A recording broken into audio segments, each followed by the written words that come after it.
제 첫째 아들 김현수는 제 배로 낳은 아들이 아닙니다. 웅장한 법정이 순식간에 폭발한다. 기자들의 카메라 플래시가 난무하고 방청석에서는 경악의 탄성이 터져 나온다. 증인석의 휠체어에 앉은 70세 김정옥의 떨리는 목소리가 마이크를 통해 울려 퍼진다. 방청석 첫 줄에 앉은 최고급 양복의 40대 남자 김현수의 얼굴은 새하얗게 질린다. 어머니, 무슨 말씀을...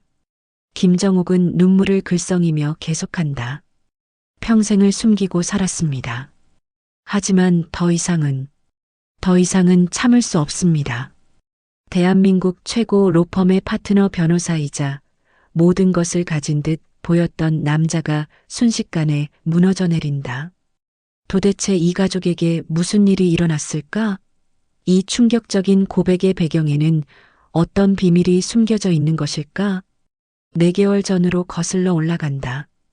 강남 한복판의 고급 법무법인 회의실. 12월의 차가운 겨울 햇살이 거대한 통유리창을 통해 대리석 테이블 위로 쏟아진다. 값비싸 보이는 양복을 차려입은 3남매와 소박한 검은 옷의 여인 한 명이 마주 앉아 있다. 그들 사이에는 보이지 않는 얼음벽이 서 있는 듯하다. 60대 중후한 변호사가 유언장의 마지막 페이지를 천천히 넘기며 더 이상은 참을 수 없습니다. 대한민국 최고 로펌의 파트너 변호사이자 모든 것을 가진 듯 보였던 남자가 순식간에 무너져 내린다. 도대체 이 가족에게 무슨 일이 일어났을까? 이 충격적인 고백의 배경에는 어떤 비밀이 숨겨져 있는 것일까? 4개월 전으로 거슬러 올라간다. 강남 한복판의 고급 법무법인 회의실. 12월의 차가운 겨울 햇살이 거대한 통유리창을 통해 대리석 테이블 위로 쏟아진다. 값비싸 보이는 양복을 차려입은 3남매와 소박한 검은 옷의 여인 한 명이 마주 앉아 있다. 그들 사이에는 보이지 않는 얼음벽이 서 있는 듯하다. 60대 중후한 변호사가 유언장의 마지막 페이지를 천천히 넘기며 하지만 더 이상은 참을 수 없습니다. 대한민국 최고 로펌의 파트너 변호사이자 모든 것을 가진 듯 보였던 남자가 순식간에 무너져 내린다. 도대체 이 가족에게 무슨 일이 일어났을까? 이 충격적인 고백의 배경에는 어떤 비밀이 숨겨져 있는 것일까? 4개월 전으로 거슬러 올라간다. 강남 한복판의 고급 법무법인 회의실. 12월의 차가운 겨울 햇살이 거대한 통유리창을 통해 대리석 테이블 위로 쏟아진다. 값비싸 보이는 양복을 차려입은 3남매와 소박한 검은 옷의 여인 한 명이 마주 앉아 있다. 그들 사이에는 보이지 않는 얼음벽이 서 있는 듯하다. 60대 중후한 변호사가 유언장의 마지막 페이지를 천천히 넘기며 감정 하나 섞이지 않은 차분한 목소리로 읽어내려간다. 이상으로 고 김정옥 여사님의 최종 유언장 낭독을 마치겠습니다. 여사님의 유언에 따라 경기도 소재 상가 건물, 서울 강남구 아파트, 그리고 예금 채권을 포함한 모든 재산은 며느리 박수진 씨에게 단독으로 상속됨을 알려드립니다. 회의실의 공기가 순식간에 얼어붙는다. 10여 초간의 정적이 흐르던 그때 의자가 바닥에 거칠게 긁히는 소리가 그 침묵을 날카롭게 찢는다. 첫째 아들 현수가 벌떡 일어나 포효한다. 뭐라고요? 지금 농담하시는 겁니까? 며느리? 그 여자한테 전 재산을 다 준다고요? 이건 말이 안 돼. 의사인 둘째 딸 미란이 히스테리를 부리며 소리친다. 말도 안 돼요. 엄마가 정신이 온전했을 리 없어요. 의학적으로도 이상하다고요.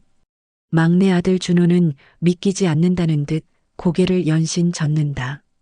이상해. 정말 이상해요. 형수님이 엄마한테 뭔가 이상한 짓을 한 거 틀림없어요. 세뇌라도 시킨 거 아니에요? 모든 비난의 화살이 향하는 곳에 앉은 박수진.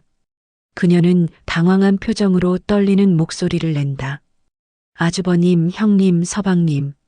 저는 정말 아무것도 몰랐어요. 어머님께서 이런 유언을 남기셨을 줄은 꿈에도 생각 못했어요. 저도 너무 당황스럽고, 하지만 현수는 그녀의 말을 들을 생각조차 없다. 경멸이 가득한 눈으로 그녀를 쏘아보며 독서를 퍼붓는다. 닥쳐. 순진한 척하지 마. 내가 몇 년 동안 우리 어머니 옆에 달라붙어서 무슨 짓을 했는지 우리가 모를 줄 알아? 이 사기꾼 같은 년. 변호사가 단호하게 제지한다. 김현수 씨, 발언에 주의해 주십시오. 고인께서는 정신이 매우 온전한 상태에서 유언을 남기셨습니다. 당시 담당 의사의 정신감정 소견서도 첨부되어 있습니다. 현수가 코웃음을 치며 비웃는다. 의사소견서, 대한민국 최고 로펌의 파트너 변호사인 나한테 지금 법을 가르치시겠다는 겁니까? 웃기지 마십시오. 그리고 그가 뱉은 다음 말은 모든 것의 시작이었다. 이런 허술하고 조작된 유언장, 내가 법정에서 낱낱이 해부해서 산산조각을 내드리겠습니다. 그 여자가 우리 어머니를 어떻게 속였는지, 어떤 수법으로 세뇌시켰는지 모든 진실을 밝혀내겠어요. 현수는 마지막 말을 내뱉고는 서류를 거칠게 집어던지고 문을 쾅 닫고 나가버렸다. 회의실에는 그의 분노가 남긴 차가운 잔향과 남겨진 이들의 무거운 침묵만이 감돌았다. 하지만 현수는 아직 몰랐다. 자신이 파헤치려는 진실이 결국 자신을 나락으로 끌어내릴 것이라는 사실을, 그리고 자신이 그토록 믿고 있는 장남의 특권과 핏줄의 우월성이 모래성에 불과하다는 것을. 그로부터 한 달 전 모든 비극의 씨앗이 뿌려진 운명의 날이 있었다. 김정욱의 칠순 생일이었다. 강남의 고급 한정식집 별실에는 화려한 상차림이 준비되어 있었다. 붉은 비단으로 장식된 커다란 원형 테이블 위에는 값비싼 요리들이 가득 차 있었다. 하지만 그 화려함과 풍성함 속에는 진정한 온기가 느껴지지 않았다. 자식들의 관심과 시선은 어머니가 아닌 전혀 다른 곳에 향해 있었기 때문이다. 김정옥은 평소보다 더 정성스럽게 차려입은 고급 한복을 입고 가운데 자리에 앉아 있었다. 칠순을 맞은 노인의 얼굴에는 기쁨과 설렘보다는 깊은 쓸쓸함과 외로움이 가득했다. 막내 아들 준호가 소주잔을 높이 들어올리며 목청껏 소리친다. 우리 엄마, 역시 스케일이 다르시네요. 이런 비싸디 비싼 고급 한정식집을 통째로 빌리시고, 엄마 정말 대단하세요. 건배. 김정옥이 힘없고 쓸쓸한 미소를 지으며 나지막하게 말한다. 너희들 얼굴이나 한번 제대로 보려고 빌린 거지. 요즘엔 명절에도 보기가 힘드니까. 다들 너무 바쁘다고 하고. 그 말이 채 끝나기도 전에 의사인 둘째, 딸 미란이 남편과 의미심장한 눈빛을 주고받으며 조심스럽게 입을 연다. 엄마, 저번에 말씀드렸던 병원 증축권 말이에요. VIP 병동 신설하는 프로젝트인데 투자금이 딱 3억만 더 있으면 완성되거든요. 엄마 강남 아파트를 담보로 대출 조금만 받으시면 안 될까요? 나중에 수익 나면 이자까지 쳐서 다 갚아드릴게요. 약속해요. 첫째 현수가 그 말을 거칠게 자르며 끼어든다. 미란아, 순서가 완전히 틀렸지. 아파트 담보대출은 무슨 소리야. 엄마 명의로 되어 있는 경기도 상가 건물 있잖아. 신도시 재개발 계획이 확정되면 지금 시세의 최소 330억은 좋게 될 텐데. 지금 팔면 완전 헐값이야. 그걸 2년만 묵혔다가 개발 확정되면 팔아서 우리 삼남매가 나누는 게 훨씬 현명하지 않을까? 내가 법적으로 깔끔하게 처리해 줄게. 막내 준호도 기회를 놓치지 않고 끼어든다. 맞아요. 형 말씀이 맞아요. 그리고 엄마, 제 카페 프랜차이즈 사업 자금도 좀 도와주세요. 이미 계약금까지 넣었는데 잔금이 딱 5천만 원만 부족해요. 이거 놓치면 큰일이에요. 김정욱의 얼굴이 점점 굳어져 간다. 그녀는 애원하는 듯한 목소리로 말한다. 얘들아, 오늘만은 제발 돈 얘기는 그만하자. 오늘은 내 칠순 생일이잖니. 70년을 살면서 이런 날이 몇 번이나 있겠니? 하지만 현수는 어머니의 마음을 이해하려 하지 않는다. 에이, 엄마도 참. 이게 다 우리 가족 모두 잘 되라고 하는 현실적인 얘기잖아요. 남이에요, 우리가. 가족이니까 이런 솔직한 얘기도 하는 거지. 엄마도 나이 드시는데 미리미리 재산 정리하시는 게 모두에게 좋지 않겠어요? 미란이 거들어 말한다. 맞아요, 엄마. 우리가 언제까지 엄마 재산만 바라고 살겠어요? 지금 적절히 정리해서 각자 사업에 투자하면 더 크게 불려서 엄마한테 효도도 더 잘할 수 있을 텐데요. 바로 그때 조용히 수저를 내려놓는 소리가 식당 안에 울린다. 며느리 수진이다. 그녀가 떨리지만 단호한 목소리로 말한다. 그만하세요. 모든 시선이 그녀에게 향한다. 식당의 다른 소음마저 멈춘 듯한 정적이 흐른다. 오늘은 어머님의 칠순 생신이에요. 평생 한 번뿐인 소중하고 특별한 날이잖아요. 어떻게 이런 뜻깊은 자리에서까지 돈 얘기만 하세요? 어머님이 요즘 얼마나 수척해지셨는지, 밤에 잠도 제대로 못 주무시는지 혹시 한 번이라도 보셨어요? 미란이 어이없다는 듯 비웃으며 날카롭게 쏘아붙인다. 어머, 우리를 가르치시네. 가족끼리 하는 얘기에 왜 끼어들어요? 핏줄도 아니면서 선 넘지 마세요. 그 순간 수진의 얼굴이 창백해진다. 하지만 더 충격적인 것은 현수의 다음 말이었다. 수진아, 넌 그냥 우리 집에 시집온 며느리일 뿐이야. 가족 대소사에 함부로 나서지 마. 핏줄이 뭔지나 알고 떠들어. 내가 아무리 착하게 굴고 잘해봤자 넌 결국 남이야, 남. 준호마저 술기운에 거들어 말한다. 맞아요, 형수님. 형님 말씀이 맞아요. 오늘 너무 나가시는 거 아니에요? 그 순간 김정욱의 젓가락이 그릇에 떨어지는 소리가 식당 안에 크게 울린다. 모두가 그녀를 바라보는데 그녀의 눈에는 지금까지 한 번도 본 적 없는 차가운 분노와 실망이 타오르고 있었다. 핏줄, 핏줄이라고 했느냐? 현수가 당황하며 더듬거린다. 어머니, 갑자기 왜 그러세요? 좋다.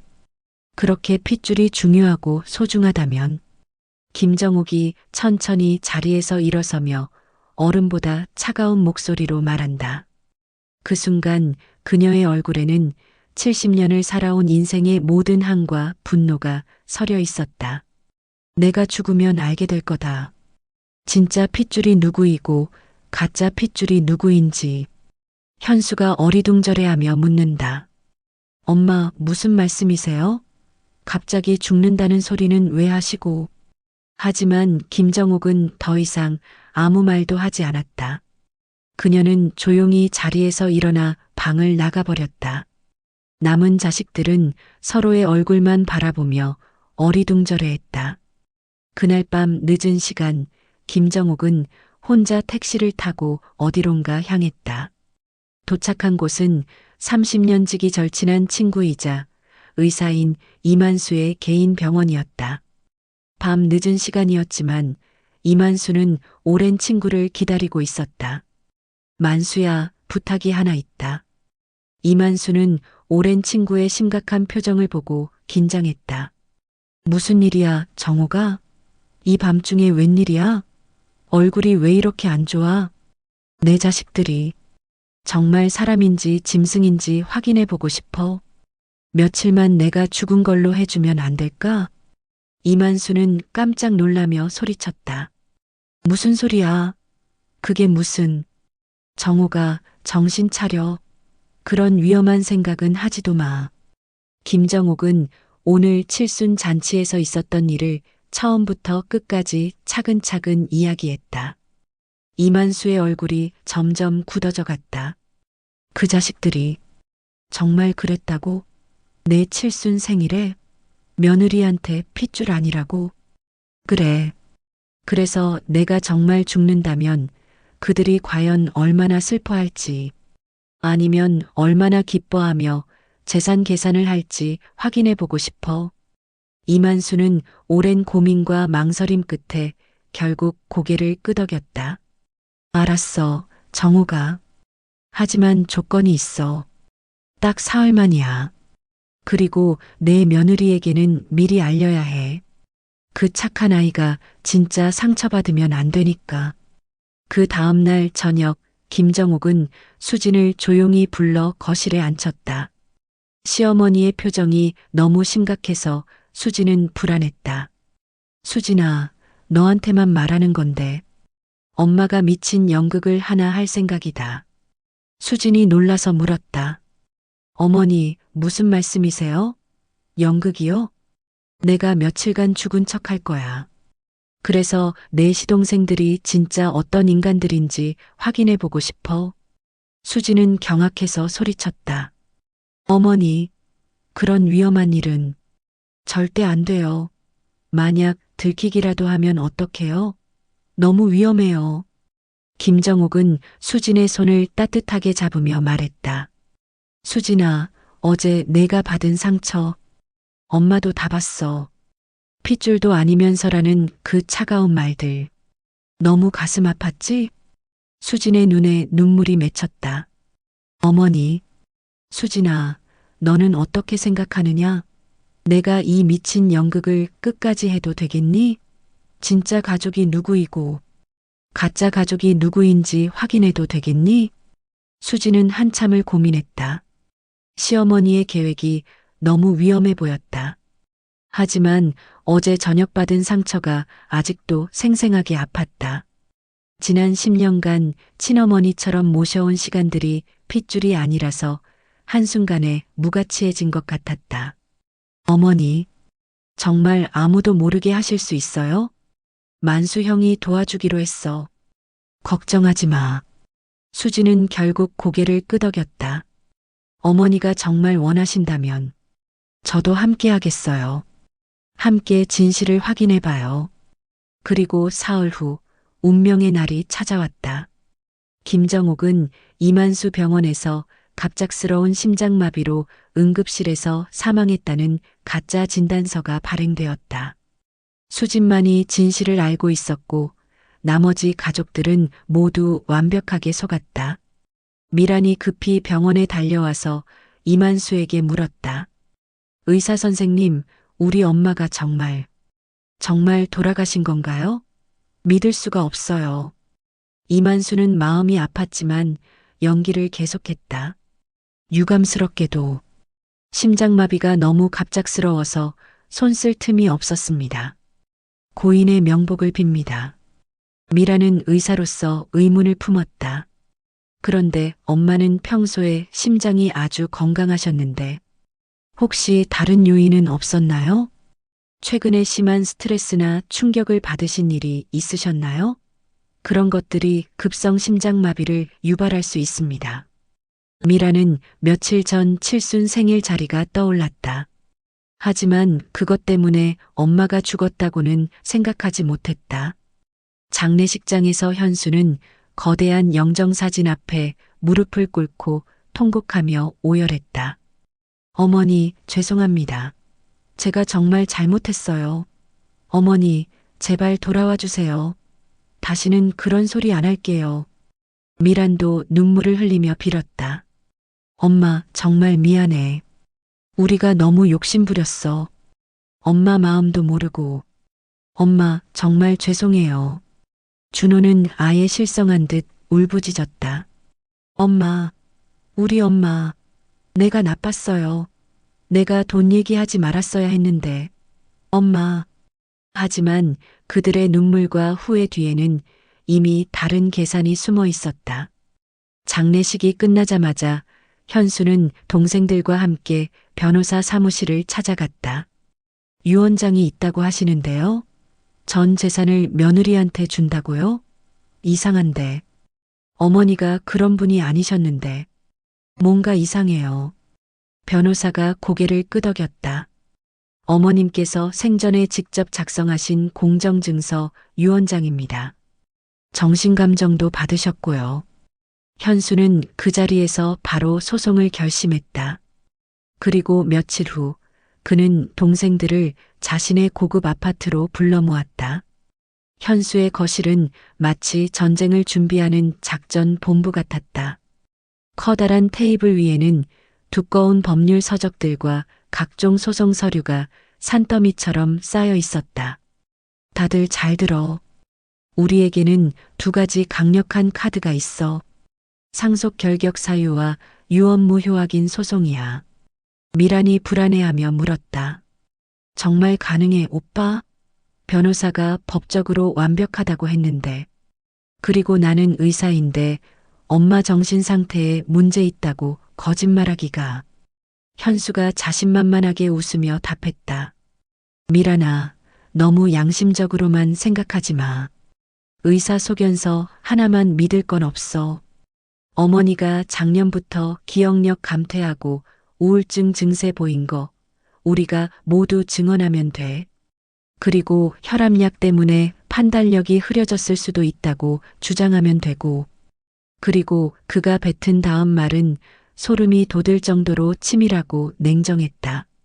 박수진, 저 여자가 어머니를 장기간에 걸쳐 세뇌시키고 조종한 정황들을 차근차근 만들어내는 거야. 인지 능력이 저하된 고령의 노인을 속여 재산을 편취한 파렴치한 며느리. 이 완벽한 프레임으로 밀어붙이는 거다. 준호가 걱정스럽게 물었다.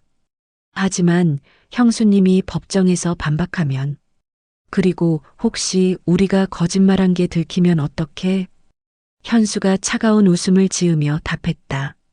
걱정할 필요 없어. 우리 삼남매가 똑같은 내용으로 증언하는데 판사가 누구 말을 믿겠어? 핏줄을 믿지. 어디서 굴러들어온 며느리 말을. 그리고 어머니는 이미 돌아가셨어. 죽은 사람은 말이 없으니까 우리가 뭐라고 하든 반박할 수 없지. 미란이 주저하며 말했다. 오빠, 그래도 양심상 좀 그런데. 엄마가 돌아가셨는데 이런 식으로 하는 게. 미란아, 정신 차려. 엄마가 정말 우리를 걱정해서 그런 말도 안 되는 유언을 남기셨겠어? 분명 박수진이 뭔가 수상한 짓을 했을 거야. 우리는 엄마의 진짜 뜻을 되찾아드리는 거야. 하지만 현수는 몰랐다. 자신이 그토록 확신하며 믿고 있는 핏줄의 우월성이 가장 큰 거짓말이라는 것을.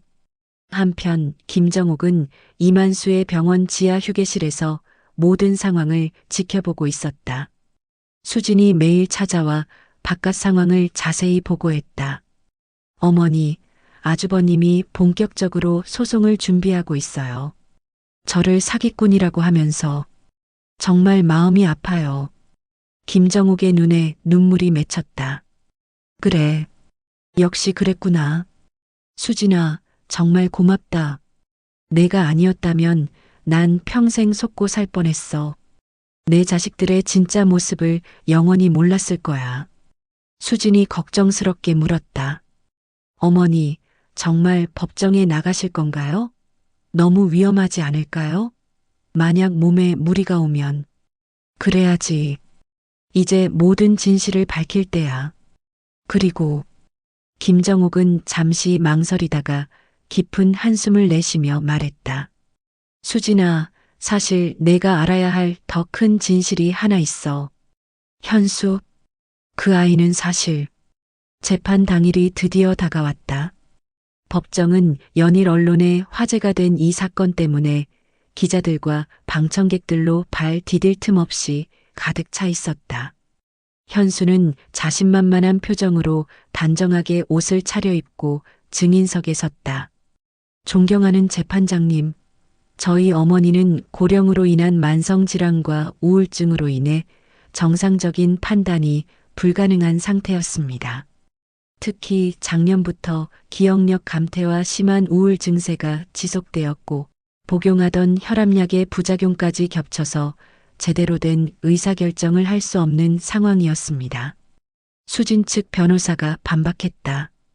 증인, 고인께서 유언장을 작성하실 당시 담당 의사는 명확히 의사결정 능력에 전혀 문제가 없다는 정신감정 소견서를 제출했습니다. 이에 대해 어떻게 생각하십니까? 현수가 이를 악물며 받아쳤다. 그 의사는 피고인 박수진과 같은 동양 출신이라는 사실을 확인해 보셨습니까?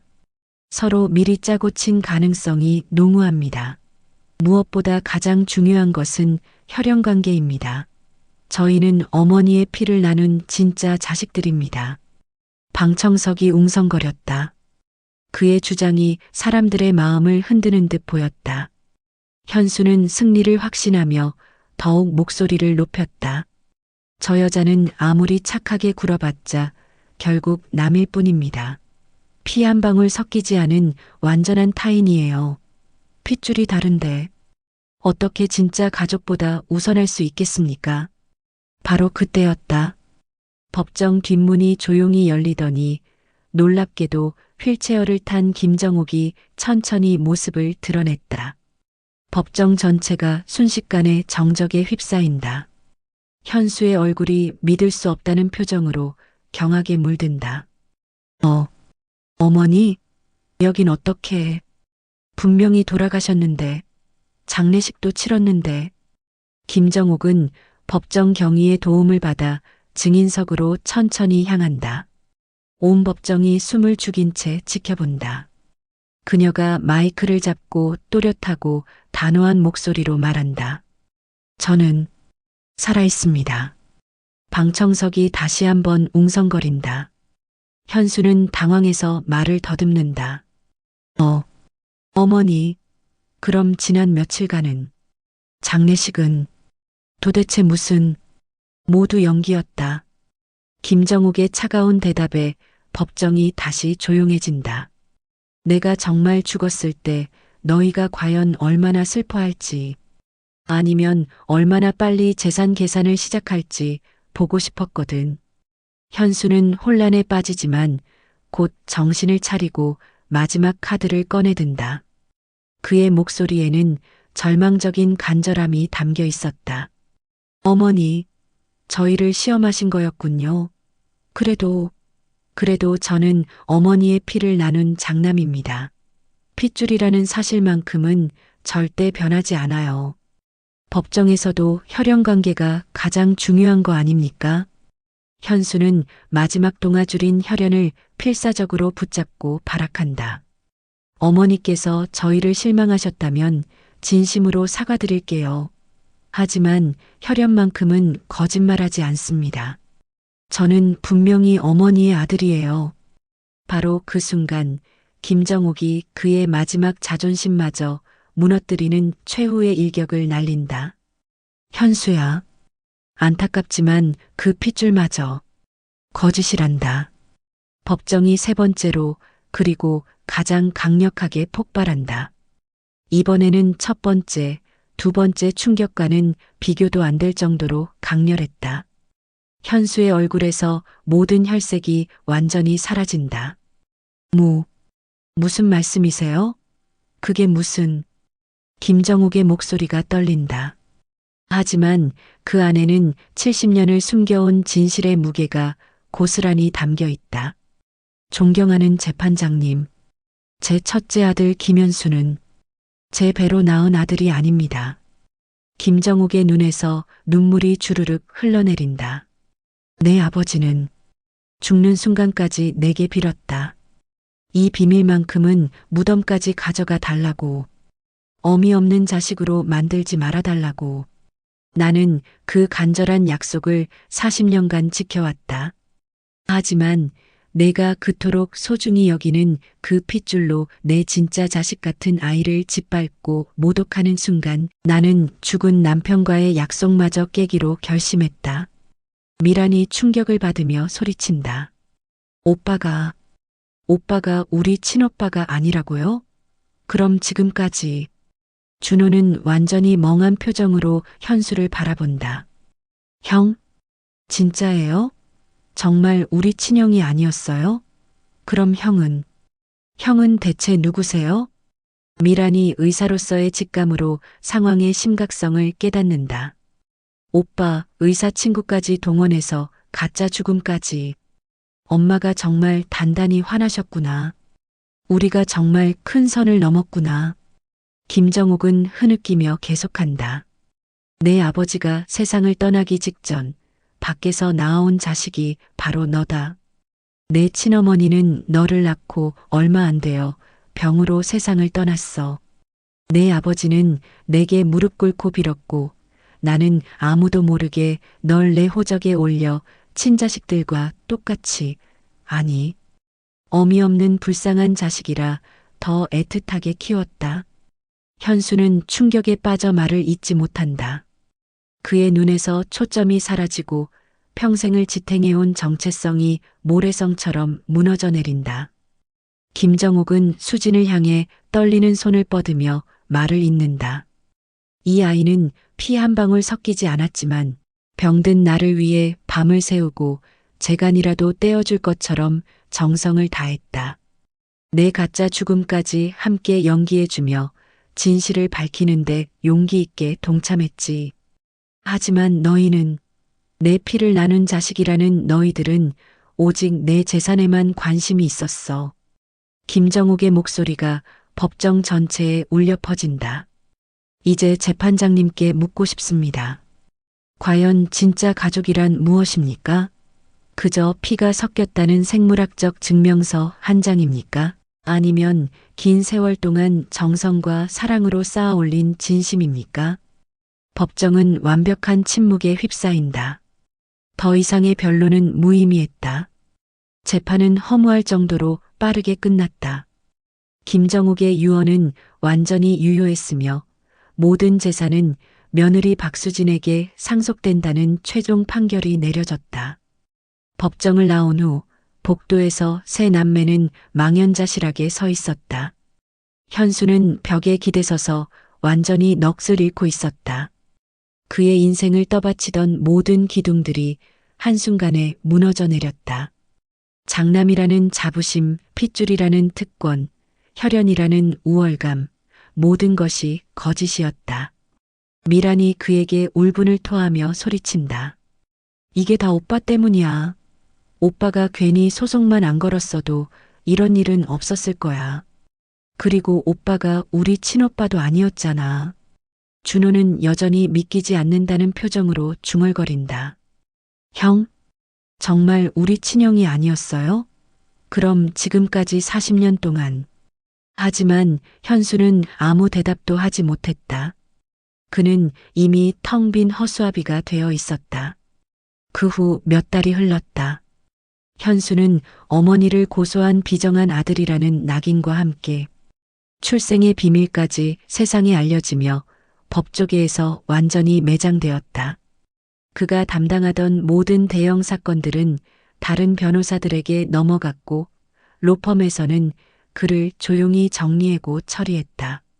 미라는 병원 증축 자금을 무리하게 대출받은 것이 문제가 되어 파산 위기에 몰렸다. 의사로서의 신뢰도 완전히 잃어 기존 환자들이 대거 떠나갔다. 어머니의 정신 상태에 대해 허위 증언을 하려 했다는 소문까지 의료계에 퍼지면서 그녀의 의료진으로서의 미래는 완전히 막혔다. 준호는 카페 프랜차이즈 사업이 완전히 망하면서 거액의 빚더미에 앉았고 각종 빚쟁이들에게 매일 쫓기는 비참한 신세가 되었다. 그가 무리하게 빌린 사업 자금들은 고스란히 부채로 남아 그를 짓눌렀다. 어느 쓸쓸한 겨울밤 모든 것을 잃고 완전히 몰락한 현수가 떨리는 발걸음으로 어머니를 찾아왔다. 그는 집 앞에서 한참을 망설이며 서성이다가 결국 무릎을 꿇고 문을 조심스럽게 두드렸다. 수진이 문을 열고 깜짝 놀랐다. 아주버님? 이 시간에. 현수는 완전히 처참한 몰골이었다. 한때 늘 깔끔하게 차려입던 고급 양복은 구겨지고 더러워져 있었고 면도도 며칠째 하지 않은 듯 수염이 지저분하게 자라나 있었다. 수진아, 어머니 계시니? 제발 어머니를 한 번만 만나게 해줘. 마지막으로. 수진은 안쓰러운 마음이 들어 그를 조용히 안으로 들여보냈다. 김정옥은 거실 소파에 앉아 현수를 조용히 바라봤다. 현수는 그녀 앞에 무릎을 꿇고 목 놓아 애원했다. 어머니, 저는 대체 누구입니까? 제 정체성이. 제가 누군지 전혀 모르겠어요. 40년 동안 김현수로 살아왔는데 그게 모두 거짓이었다니. 저는 대체 누구인가요? 김정옥은 오랫동안 그를 슬픈 눈으로 바라보다가 깊은 한숨을 내쉬었다. 그녀의 얼굴에는 분노가 아닌 깊은 슬픔과 안타까움이 가득했다. 현수야, 너는 내가 진심으로 사랑했던 아들이었다. 핏줄이 아님에도 불구하고 세상에서 가장 많이 사랑했던. 현수가 울부짖었다. 그럼 왜 이런 잔혹한 방식으로 저를 이렇게 철저하게 무너뜨리셨어요? 김정욱의 목소리도 떨렸다. 너는 평생을 후회 속에서 살아야 할 내 첫 번째 아픔이다. 내가 너를 너무 사랑한 나머지 내가 이렇게 욕심 많고 차가운 사람으로 자라날 줄은 몰랐어. 현수는 한동안 흐느끼다가 간신히 물었다. 어머니, 그럼 제 친어머니는 누구예요? 어디 계세요? 이미 이 세상 사람이 아니다. 내가 3살 때 병으로 하늘나라로 떠나셨어. 그 말을 끝으로 김정옥은 방 안으로 들어가 문을 닫았다. 현수는 한동안 그 앞에 무릎을 꿇고 있다가 결국 일어나 차가운 어둠 속으로 쓸쓸히 사라져갔다. 한편 모든 것을 상속받은 수지는 가장 먼저 김정옥의 이름을 딴 사회복지재단을 설립했다. 김정옥 희망재단이라는 이름의 이 재단은 시어머니가 평생 시장에서 장사하고 공장에서 일하며 고생했던 삶을 기리는 깊은 의미가 담겨 있었다. 재단은 경제적으로 어려운 노인들과 저소득층 아이들을 위한 다양하고 실질적인 사업들을 시작했다. 무료 급식소 운영, 노인 일자리 창출, 아동 교육비 지원, 의료비 지원 등 김정옥이 젊은 시절부터 꿈꿔왔던 모든 일들이었다. 수지는 매일 재단에 나가서 직접 어르신들과 아이들을 돌보며 시간을 보냈다.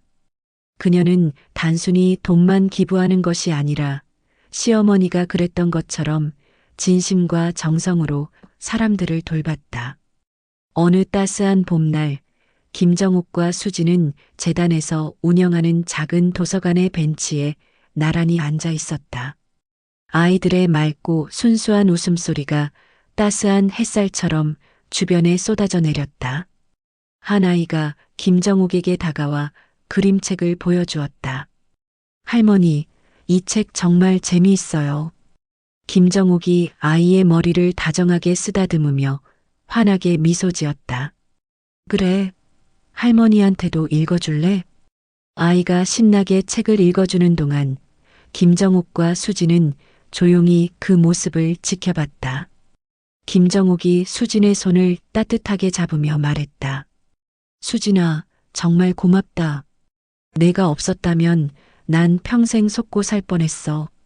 내 자식들의 진짜 모습을 영원히 몰랐을 거야. 그리고 미안했다. 너를 이런 힘들고 위험한 일에 끌어들여서.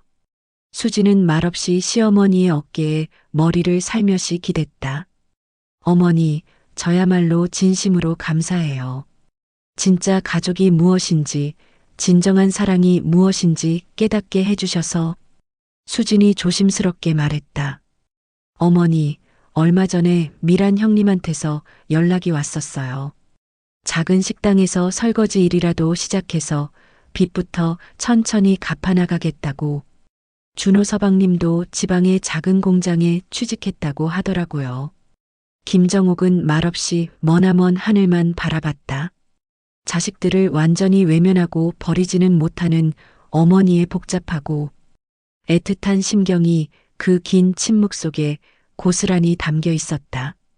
저 멀리 도서관 입구에서 현수가 그들을 조용히 바라보고 있었다. 그는 더 이상 가까이 다가갈 용기도 자격도 없다고 생각했다. 자신이 잃어버린 것이 정확히 무엇인지 이제야 뼈저리게 깨닫고 있었다. 돈도 명예도 지위도 아닌 진정한 사랑과 가족이었다. 바로 그때 도서관에서 한 아이가 웃으며 뛰어나와 수진의 손을 잡고 김정옥에게 달려갔다. 할머니, 할머니. 아이가 김정옥의 품에 안기자 김정옥은 그 아이와 수진을 함께 끌어안으며 환하게 웃었다.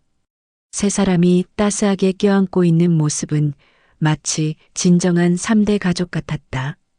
피가 아닌 사랑으로 만들어진 새로운 가족이었다. 현수는 그 장면을 보며 몸을 떨었다. 자신이 그토록 집착했던 핏줄이 아닌 진심과 사랑으로 만들어진 진짜 행복이 저기에 있었다. 자신이 부정하고 배척했던 가짜 가족이 진정한 기쁨을 찾은 것이다. 두 사람의 머리 위로 쏟아지는 포근한 봄. 햇살은 마치 긴 겨울과 고된 세월을 묵묵히 견뎌낸 모든 이들에게 보내는 따스한 위로와 축복 같았다. 세상에는 혈연보다 훨씬 더 진하고 소중한 것이 있다. 바로 진심으로 나누는 사랑과 서로를 향한 진정한 마음이다. 그리고 그 순수한 사랑 앞에서 모든 탐욕과 이기심은 한낱 거품에 불과하다는 것을 이 이야기는 우리에게 조용하지만 깊게 속삭이고 있다. 때로는 인생에서 가장 큰 상처와 시련이 가장 소중한 깨달음과 성장을 가져다 준다. 김정옥의 마지막 연기는 단순한 복수나 응징이 아니었다. 그것은 진정한 가족의 의미와 무조건적인 사랑의 가치를 일깨워주는 쓰라리지만 필요한 사랑의 마지막 표현이었다. 그리고 그 깊은 사랑은 이제 새로운 희망과 따뜻한 나눔으로 세상에 퍼져나가고 있었다.